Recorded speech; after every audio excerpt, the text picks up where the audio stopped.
Okay, well, let's just quickly wrap up the market action, right? So for the large cap, the indices, not very much. Nifty down 0.5%. The mid cap and small cap indices, neither here nor there. 0.5% down, 1% higher.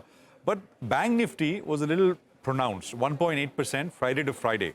So that amongst the four indices, Nifty Bank is the one which stood out.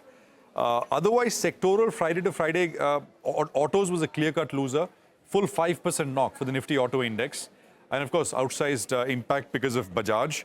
Metals as an index was down 1.7. FMCG was down 1.6. Pharma was down about 1% as well. And of course, on the other side, you had PSU banks. Not talked about too much, but you look at some of the smaller PSU banks which have reported numbers. Axis Bank, you throw in. So far, so good, right? In the weekend, we'll get more numbers. You look at stocks, I just sort of sorted the big changes. Brokers have had a fantastic week. Motilal is up 30% this week. Angel is up 15%. Names like Century Textile, 13%.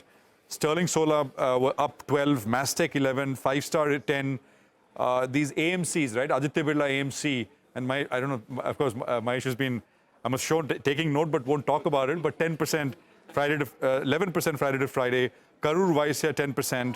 On the downside, Manappuram was a big knock, 18%. IGL, MGL, Bajaj, 15% knock this week, all told.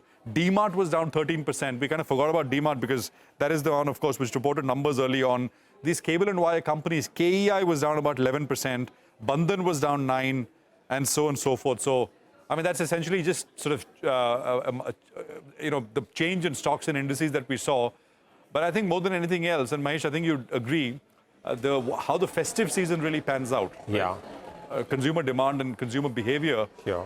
You're tracking that closely, and what are you hearing there? Yeah, so you're right. Thank you for watching CNBC TV18. For all our top stories and news updates, follow us on our social media platforms.